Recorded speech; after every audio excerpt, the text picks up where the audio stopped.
YouTube, Eric here, and today we're going to learn Thinking Out Loud from Ed Sheeran. Just a fun, mellow, groovy tune, some great lyrics, a great melody, and whether you're just learning, trying to pick up some new tunes to add to the repertoire, whether this is a song that your band is gigging, or whether, like me, you may be just trying to make your daughter think you're a little bit cool and you know some Ed Sheeran songs, this is a great tune to throw into your song list. And it's a really simple pattern that should be pretty easy to pick up, and hopefully you'll be off and playing this in no time. I'm playing a Strat on this song because that's what Ed plays. You can kind of hear that tone. Second position on a Strat, you can kind of hear that tone in there where he's using the bridge and the middle pickups. Get a little bit of that quacky traditional Strat sound. And I'm running through a little Fender amp to give me a little bit of that Fender-y combo sound that's going on. So we're playing, if you have a Strat, otherwise you can pull this off, maybe a center pickup on any kind of humbucker equipped guitar, or even a Tele. You can get a pretty similar sound in the center position. We're going to be working with some pretty common chords, and the song is in the key of D major actually, and that's kind of our base, our home base for this song. The chords in this song are really let me rephrase. The structure of this song is really primarily one chord pattern. And then in a pre-chorus, it switches up a little bit to a different chord pattern and then back into the same initial one for the chorus. He tags the end of each chorus with a little walk-down pattern that we'll get to. But for the most part, this song is made up of 4 chords throughout 75% of it. And those chords are D, and then a D with the low F sharp. In this case, a lot of people will fret it with their thumb on the 2nd fret of your lowest E string to add in the major third. And then a G major and an A major. Now, there are some little licks that he throws in there for some color, and we'll show those as we get there. But for the most part, this song is made up of those really 3 chords, a D major or D twice with the low third in there the second time through, and then a G and an A. So that pattern sounds like this.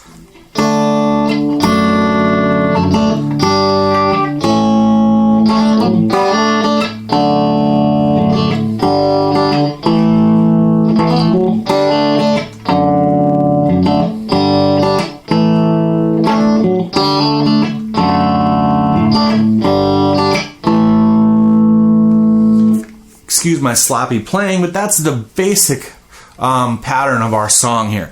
And you'll notice this song is, I'm finger picking it, I'm kind of hybrid picking it. You can use a flat pick for this song. You'll get a little bit strummier of a sound. And as the song gets into the chorus, it's maybe not bad to switch to that, or if you're more comfortable flat picking, do it throughout. What I'm doing really simply from a finger picking technique, I hide my pick in between these fingers when I switch to a finger picking pattern or a finger picking technique. I use my thumb to pluck out the root note of any chord that I'm doing. So while these chords can be played 4 and 5 and 6 string chords, I'm really only playing 3 notes in each chord. I'm plucking out the lowest tone, usually the root, but not always. Plucking out the lowest tone with my thumb, and I'm kind of picking the lowest tone with my thumb, and I'm plucking with my ring and index finger, my ring and middle finger, I'm plucking the higher note strings. So in the case of this D chord, I'm thumbing the lowest D, and I'm plucking the high A and D, which are 2 on the G string and 3 on the B string. So I get this 1-5-1 chord. What that means is 1, the root, the 5th, the A, an octave or a 1 again on the D string, on the B string, the D note. So we have this chord plucked together in a finger style. And then we move to the second half of that D chord. In the phrase, we add this low F sharp with our thumb on the second fret of the low E string, or depending on directionally how you see your strings, the lowest tone E string might be the highest one physically to you, but we're adding the low F sharp second fret with our thumb. So we have our initial D chord, and then we're just taking and adding this one, and instead of plucking the D open, I'm plucking this F sharp and plucking with my my first and index fingers. I'm plucking the A second fret on the G string and the D third fret on the B string like this. So I'm adding this low F sharp in with my thumb, making my D chords kind of go like this. What's neat about this song, it may not feel comfortable at first, but it's a good song to really build your rhythm skills as well, because what Ed's doing on this is kind of plucking and then sort of slap muting the strings with the beat. So it's kind of like this.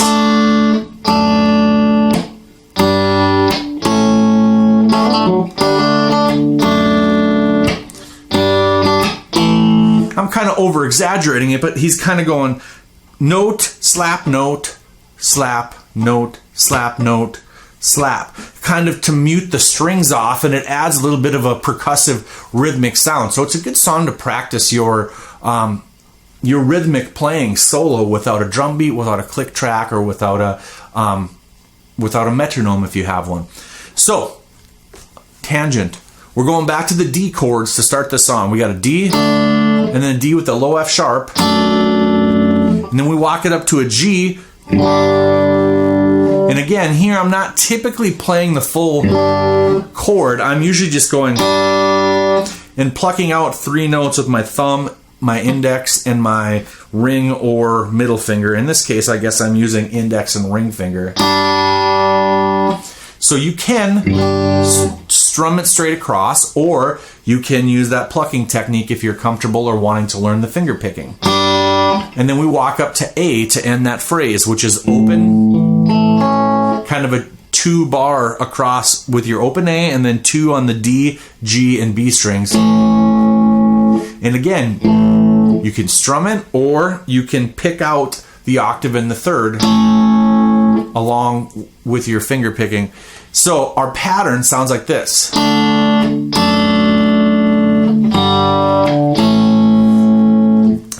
That's really the nuts and bolts of this song right there. There are a few little nuanced color things that he adds in, and as you practice this, you may want to start to work them in as well.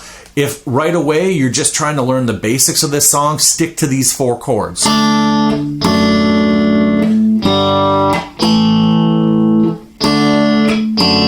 And just keep repeating that pattern. If you want to get a little more detailed onto what Ed is doing, let's back up to the first chord. We've got our D.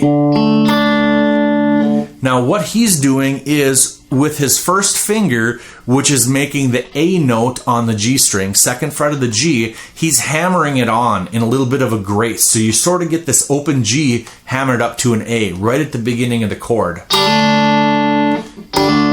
You hear what I'm doing there? Instead of just playing, he's hammering it going. So it adds a little bit of a colorful piece in there. You get, instead of just a straight D, you get this. And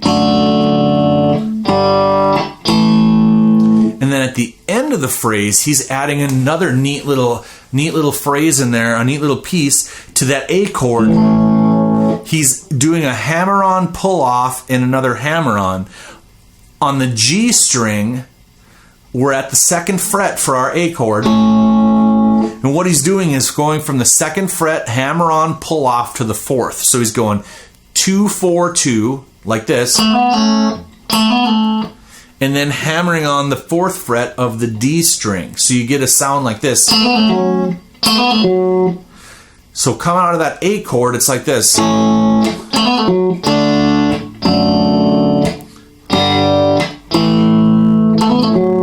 And if we play that slow, we're going 2-4, 2-4 on the D. So it sounds like this. And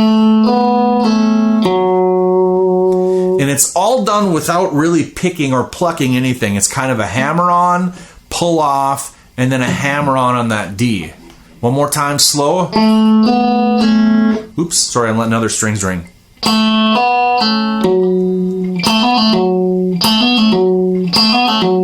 So work that phrase in, and it's just a quick little triplet, or actually 16th notes at the end of that phrase.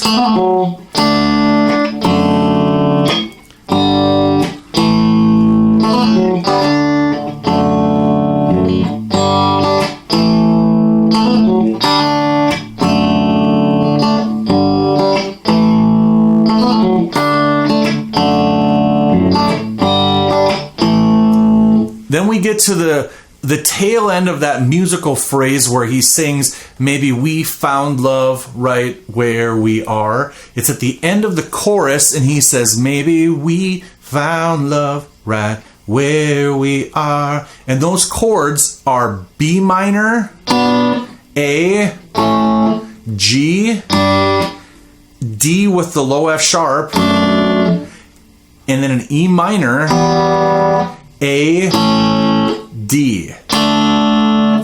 They come kind of quickly, so I'll walk through this slowly with my volume down so you can kind of hear as I talk through the words where the chords fall. So at the end of that phrase, he says, maybe we found love right where we are.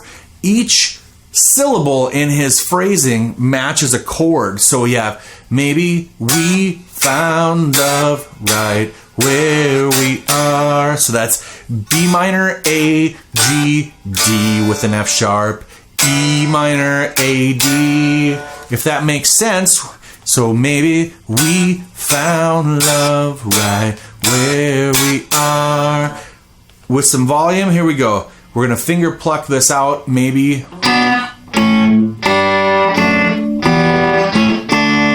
Maybe we found love right where we are. So that's the tail end of that phrase in the chorus. We have that same pattern is used, our main pattern, D with the F sharp, G and an A throughout all the verses and the chorus. Let me back up because I skipped over it. Prior to the choruses, there is a little bit of a pre-chorus, our third section in the song. And it's the people fall in love in mysterious ways phrase.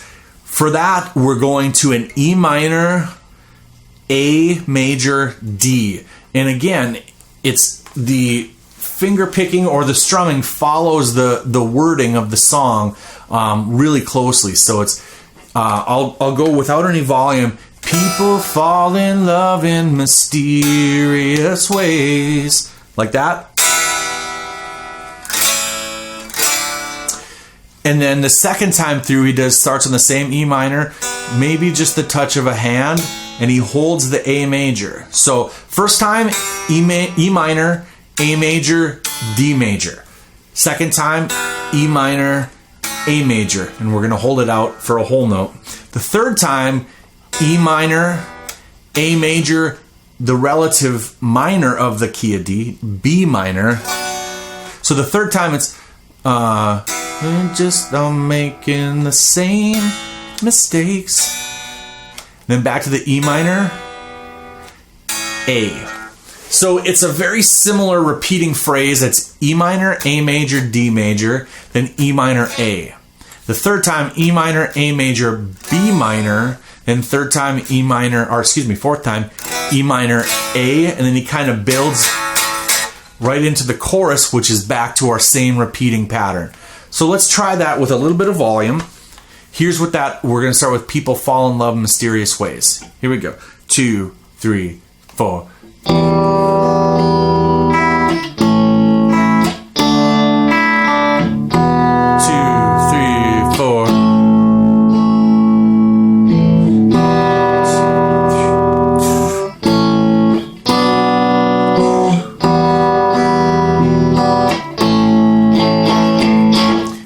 in.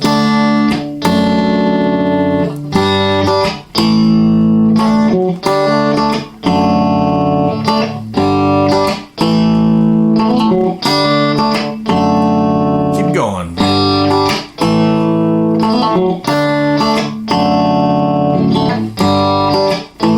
And tag it.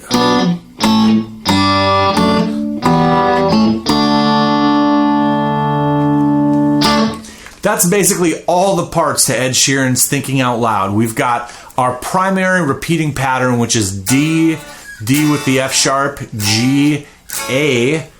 The pre-chorus section is E minor, A, D, E minor, A, E minor, A, B minor, E minor, A.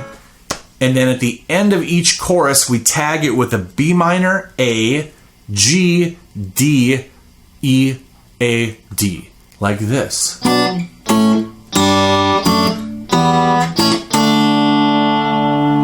I apologize for the slight out of tuneness.